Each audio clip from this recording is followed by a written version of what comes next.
Hidup ini adalah kesempatan. Hidup ini untuk melayani Tuhan. Jangan sia-siakan waktu. Shalom pemirsa, sebelum mendengarkan firman Tuhan hari ini, kita sama-sama berdoa. Bapa yang baik yang bertahta dalam kerajaan surga, kami mengucap syukur Tuhan buat berkat yang boleh kami rasakan hingga saat ini.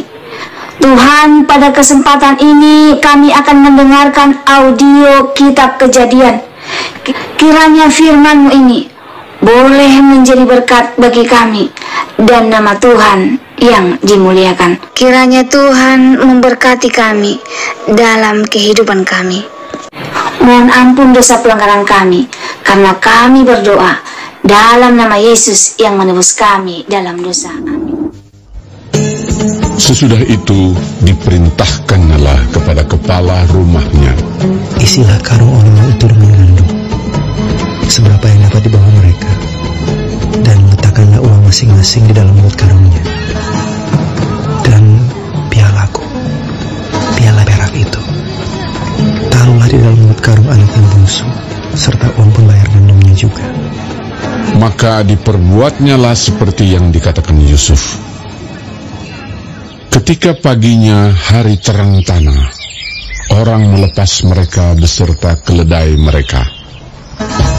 Tetapi baru saja mereka keluar dari kota itu, belum lagi jauh jaraknya, berkatalah Yusuf kepada kepala rumahnya, "Bersiaplah, kejarlah orang-orang itu, dan apabila engkau sampai kepada mereka, katakanlah kepada mereka, mengapa kamu membalas yang baik dengan yang jahat?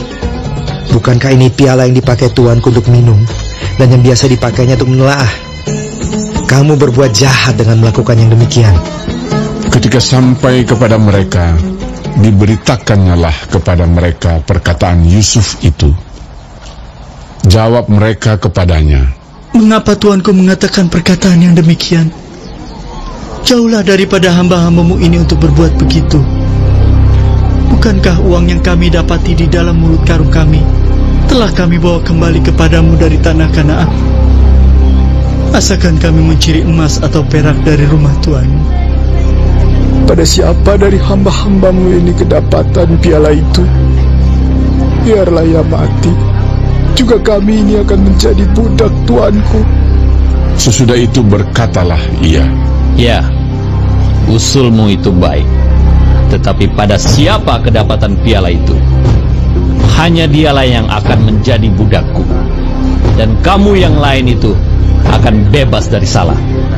Lalu segeralah mereka masing-masing menurunkan karungnya ke tanah, dan masing-masing membuka karungnya. Dan kepala rumah itu memeriksanya dengan teliti. Ia mulai dengan yang sulung sampai kepada yang bungsu. Maka kedapatanlah piala itu dalam karung Benyamin. Lalu mereka mengoyakkan jubahnya dan masing-masing memuati keledainya, dan mereka kembali ke kota. Ketika Yehuda dan saudara-saudaranya sampai ke dalam rumah Yusuf, Yusuf masih ada di situ.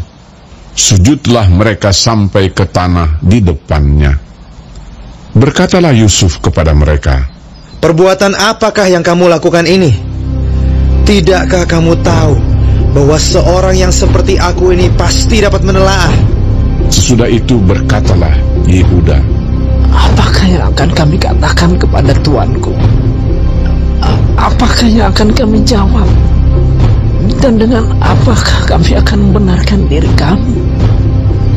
Allah telah memperlihatkan kesalahan hamba-hambamu ini. Maka kami ini budak tuankulah kami, baik kami maupun orang pada siapa kedapatan piala itu." Tetapi jawabnya, "Jauhlah daripadaku untuk berbuat demikian. Pada siapa kedapatan piala itu, dialah yang akan menjadi budakku. Tetapi kamu ini, pergilah kembali dengan selamat kepada ayahmu." Lalu tampillah Yehuda mendekatinya dan berkata, "Mohon cara Tuanku. Izinkanlah kiranya hamba-Mu ini mengucapkan sepatah kata kepada Tuanku, dan janganlah kiranya bangkit amarah-Mu terhadap hamba-Mu ini, sebab Tuanku adalah seperti Firaun sendiri. Tuanku telah bertanya kepada hamba-hambanya ini, masih adakah ayah atau saudara kamu? Dan kami menjawab, Tuanku, kami masih mempunyai ayah yang tua, dan masih ada anaknya yang muda yang lahir pada masa tuanya. Kakaknya telah mati, hanya dia sendirilah yang tinggal dari mereka yang seibu. Sebab itu ayahnya sangat mengasihi dia. Lalu Tuanku berkata kepada hamba-hamba-Mu ini, bawalah dia kemari kepadaku, supaya mataku memandang dia. Tetapi jawab kami kepada Tuanku, anak itu tidak dapat meninggalkan ayahnya, sebab jika ia meninggalkan ayahnya, tentulah ayah ini mati. Kemudian Tuanku berkata kepada hamba-hamba-Mu ini, jika adikmu yang bungsu itu tidak datang kemari bersama-sama dengan kamu, kamu tidak boleh melihat mukaku lagi. Setelah kami kembali kepada hamba-Mu, ayahku, maka kami memberitahukan kepadanya perkataan Tuanku itu. Kemudian ayah kami berkata, kembalilah kamu membeli sedikit bahan makanan bagi kita. Tetapi jawab kami tidak dapat pergi ke sana. Jika adik kami yang bungsu bersama-sama dengan kami, barulah kami akan pergi ke sana. Sebab kami tidak boleh melihat muka orang itu apabila adik kami yang bungsu tidak bersama-sama dengan kami. Kemudian berkatalah hamba-Mu, ayahku, kepada kami, kamu tahu bahwa istriku telah melahirkan 2 orang anak bagiku, yang seorang telah pergi daripadaku, dan aku telah berkata, tentulah ia diterkam oleh binatang buas. Dan sampai sekarang aku tidak melihat dia kembali. Jika anak ini kamu ambil pula daripadaku, dan ia ditimpa kecelakaan, maka tentulah kamu akan menyebabkan aku yang umpanan ini turun ke dunia orang mati karena nasib celaka.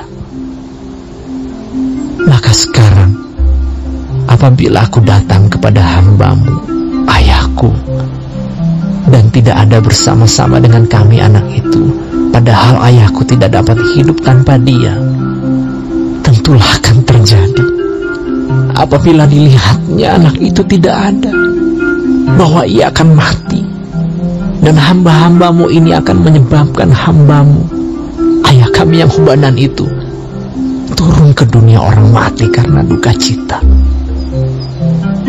Tetapi hamba-Mu ini telah menanggung anak itu terhadap ayahku dengan perkataan, jika aku tidak membawanya kembali kepada Bapa, maka akulah yang berdosa kepada Bapa untuk selama-lamanya.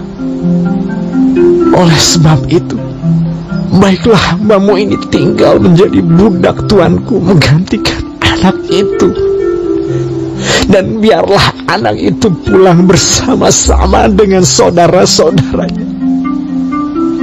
Sebab masakan aku pulang kepada ayahku apabila anak itu tidak bersama-sama dengan aku? Aku tidak akan sanggup melihat nasib celaka yang akan menimpa ayahku. Baik, sebelum mengakhiri firman Tuhan hari ini, kita sama-sama berdoa. Bapa kami yang di sorga, dikuduskanlah nama-Mu. Datanglah kerajaan-Mu, jadilah kehendak-Mu di bumi seperti di sorga. Berikanlah kami pada hari ini makanan kami yang secukupnya, dan ampunilah kami akan kesalahan kami, seperti kami juga mengampuni orang yang bersalah kepada kami. Dan janganlah membawa kami ke dalam pencobaan, tetapi lepaskanlah kami daripada yang jahat. Karena Engkaulah yang empunya kerajaan dan kuasa dan kemuliaan sampai selama-lamanya. Amin. Terima kasih pemirsa telah mendengarkan firman Tuhan hari ini. Sampai ketemu besok hari. Terima kasih Tuhan.